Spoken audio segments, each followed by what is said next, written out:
Hello everybody, and welcome to the last episode of this year of Stardew Valley, because we're going to be completing the rest of winter here. And I'm going to go ahead and apologize for how long it took for this to come out, but I did, 20 days all in one episode, so it took quite a bit of doing. And to reiterate in previous episodes where I mentioned doing this, I'm doing this mainly because every day from here on out is going to become more and more similar, as we have less and less things to do. We just really need to make money and get the last few things off of our checklist that we have left. And I'm not gonna lie, listen, you all know I love Stardew Valley. Obviously I love Stardew Valley. I hated playing the game this way. Like, it felt like all of the life and soul had been sucked out of the game only playing for profit and going for a few extra things. It's weird. I really did prefer playing the all-around experience everything in a given week of the game kind of way. Which I guess explains why before now I've never really gone for perfection in this game. Anyway, with that out of the way, my goals for up till the end of winter is to complete everything except what we need spring for.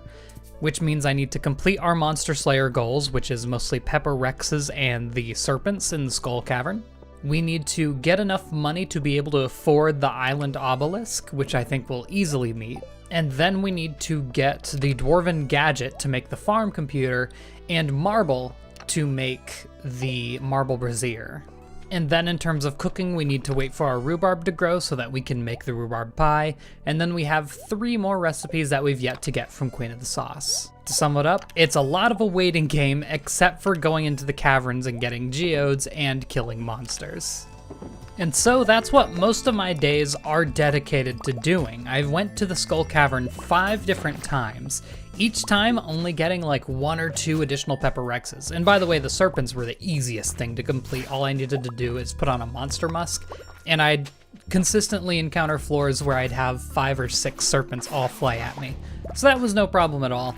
The Pepper Rexes are such a rare spawn though, and they never spawn near the stairs, I noticed. They always spawn in like a corner of the floor. So basically what I was doing is encountering as many floors as I can in order to force a prehistoric floor, which is a 2.2% chance of occurring. Most of these trips I ended up getting near floor 90, and I only encountered 2 prehistoric floors among all of it. Luckily, the last prehistoric floor had like 20 different Pepper Rexes in it, so I didn't have to worry about it at all after that. I will say though, I did utilize the reward that you get for defeating, I believe it was 250 Serpents.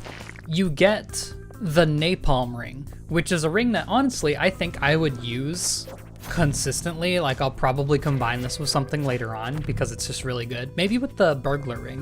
What the Napalm Ring does is every time you defeat an enemy, it explodes in an area of like 3x3 or so, which means you can like lure specifically the Serpents over to like some rocks and just knock out the Serpent while also knocking out all of the rocks. And the funny thing is, one of the reasons I found this to be so useful, and this is also a warning, is I accidentally started the key challenge of not eating anything and getting to floor 100 of the Skull Caverns, and I thought it'd just be like oh, if it happens, it happens, I won't try for it, but maybe, you know? Turns out, it forces you not to be able to eat while in the Skull Cavern. So in these last few runs of the Skull Cavern that I did, I had to keep exiting and re-entering because I'd either run out of health or run out of stamina. And turns out when you can't eat anything, stamina actually becomes a worry. So I used the exploding enemies to conserve as much stamina as I possibly could. And also, once I got to that final prehistoric floor that had like 20 Pepper Rexes in it, I had so little health. I had to play it super carefully or else I could have gotten one shot and not gotten the mission. But luckily I did finally complete it, and the reward we got for that was the Knight's Helmet. Kind of underwhelming for what took me the longest. I guess the reward that's supposed to be like the ultimate reward is the Magma Sprite killing thing, which gives you Marlin's phone number to use the item recovery service from home. But this is what took me the longest, and I'm pretty sure that most people would be in the same boat as me. Anyway, I just put that on another sea urchin that I had in the aquarium, and it looks pretty snazzy. Moving on from that, it was just about right as I stopped doing the day-by-day episodes that I finally got a worm on the western side of the island that gave me the snake vertebrae.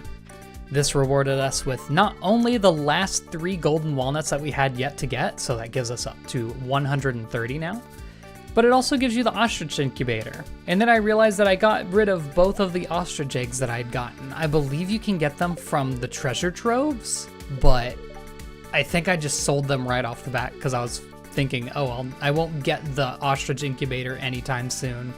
No reason to even bother with it.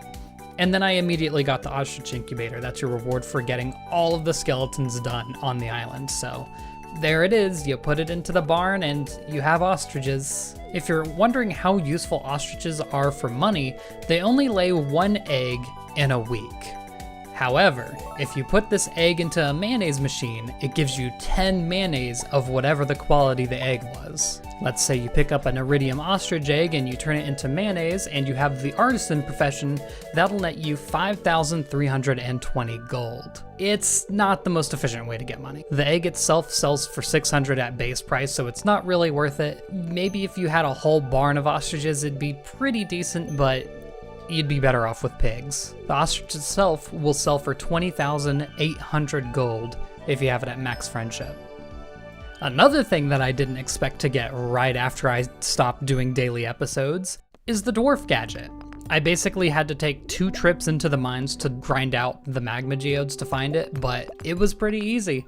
Once you have the farm computer, I put it right here in my house, it'll give you all the information that you need, such as pieces of hay that you have left, total crops planted, how many crops are ready, how many crops are unwatered, crops that are ready in the greenhouse, open tilled soil, forageable items, how many machines are ready, and your farm cave status, whether it has anything in it or nothing. Unfortunately, even if you place it onto the Ginger Island farm, it does not show you any information about the Ginger Island farm, only your home farm, so I do find it to be kind of useless. In addition to that, the forageable items list is only useful if you're on a forest or a beach farm, since those are the only 2 farms that naturally have forageable items. I also took some trips into the mines to get some frozen geodes, and honestly, this did not go as well as the Dwarf Gadget did. I had to get around 20 frozen geodes, and it's a 3% chance to find it, so it was a little over odds, but that's fine. I went ahead and put the marble brazier over by the slime hutch because I thought it looked nice there.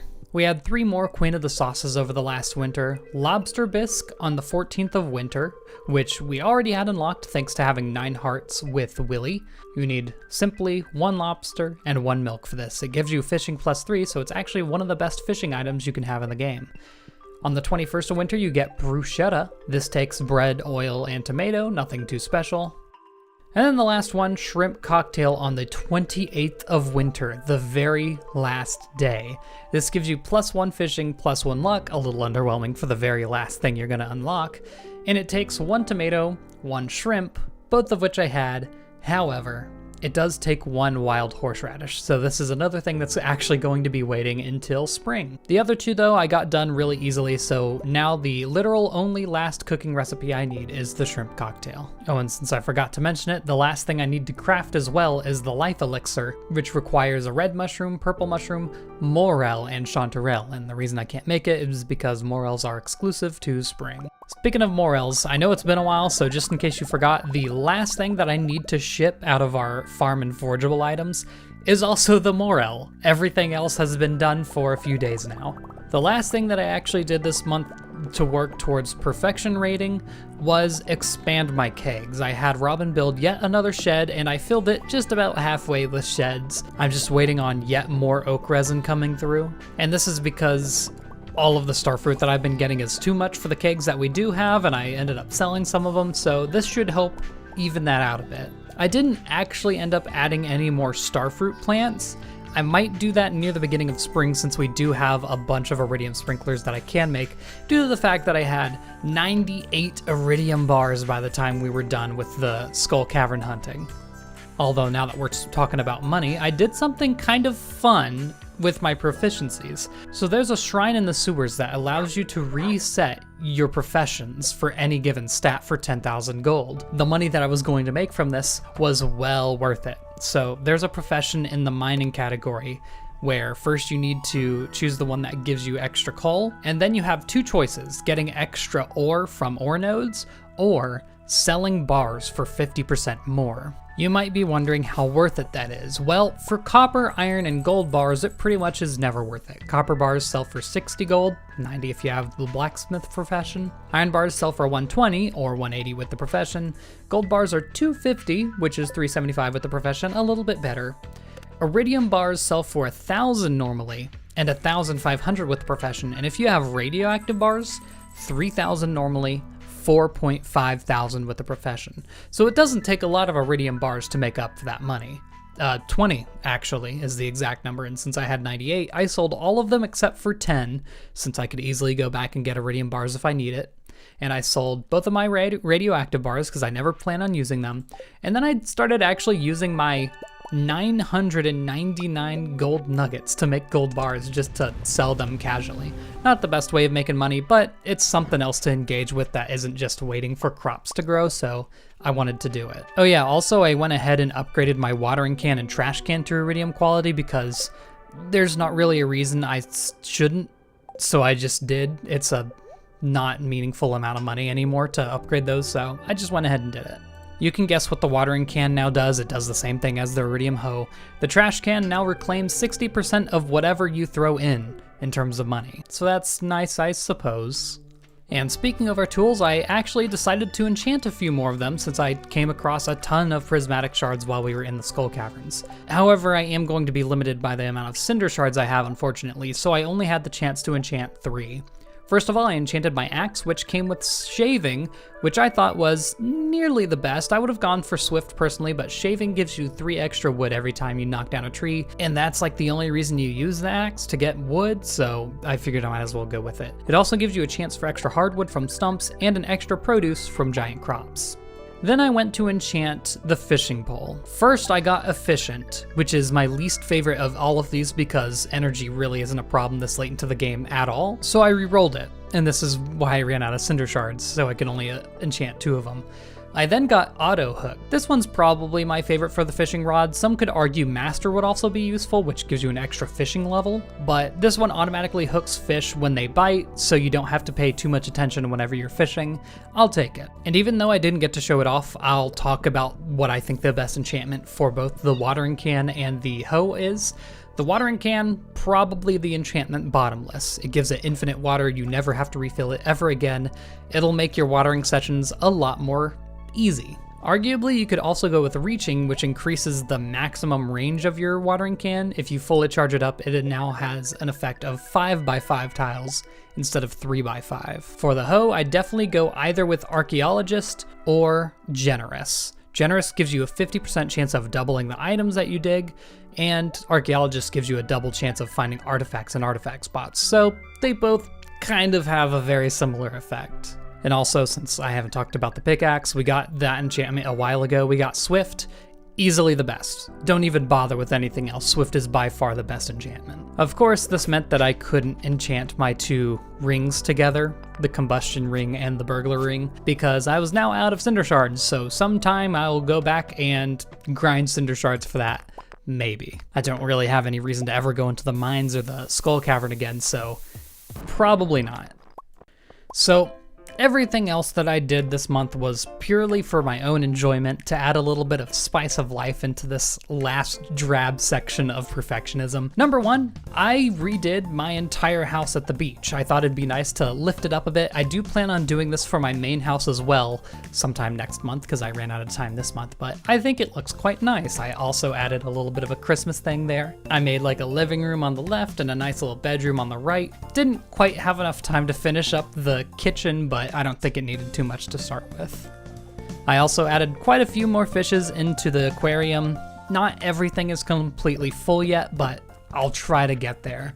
I want to try and get some of the rarer fish for what we have left. Maybe I could find an octopus if I'm lucky enough. And then of course we have the events of winter that I went to. I mostly went to them because our new villagers, Kent and Leo, have different things to say now, so I wanted to see what dialogue they have. Kent just says, "Have a nice time," or like, "Enjoy your feast." So that was pretty boring, but remember how Linus was saying that he doesn't feel like he's invited to the table for the Feast of the Winter Star, Leo's back there making food with him today. And I loved that so much. Anyway, my person to give a gift to was Pam, so I figured I'd give her a rabbit's foot since she probably has plenty of parsnips and beer from her own time and when we gifted her previously, so I decided to go with something that was a little more unique. And then the person giving me a gift was Gus, and he got me wine because I didn't have enough time staring at bottles of wine already, I guess. I did end up getting the island obelisk like halfway into winter, so with that setup, it made it a lot easier to get back and forth from the farm to my kegs and everything. So that'll just make everything very smooth. Unfortunately, I have literally nothing else to use on the island other than maybe finding a few more cinder shards and just tending to the farm. So getting the obelisk this late is kind of a moot point. I also did go to the night market just to show that there are more paintings, and they aren't actually in your catalog if you buy that. You have to buy these here, and there will be 3 more new ones next year if you play all the way to the end of year 3, so just some information for you. And we do actually have one holiday left, even though it's not specifically stated as a holiday in the game. If you are married, there's actually some things to do for New Year's Eve and New Year's. If you talk to your spouse, they'll give you, well, Sebastian gave me beer. I don't know what the other characters will give you if they're sober or something. I don't know. Gives me beer, and he says, here's to a happy new year. So, timing, baby. Boom. Anyway, next year, we will hopefully be getting the 2 morels that we need, one for donation, one for a crafting recipe, the 1 horseradish we need for the cooking recipe. That'll finish those out. And then after that, the only thing that's left is getting 10 million gold for that gold clock. And that'll be it. I'll be doing a lot of optional things like completing my aquarium. I'm going to decorate the farm a little bit nicer. I'll probably get rid of all these like lightning rods all over the place. I'll make everything look really nice for just an end game farm. Maybe I'll play around with it a little bit after we get perfection too, who's to say. But yeah, that'll just be to keep me sane as I continuously straight go to sleep and straight wake up over and over again until all my starfruit are ready and all my wine's ready. Because that's what playing this way is for just money. That's what you do. You just keep going to sleep and waking up because at this time does not matter. Oh yeah, also small detail. We do have Grandpa's thing on the 1st of year 3, so look forward to that as well. Thank you all for watching, and good night.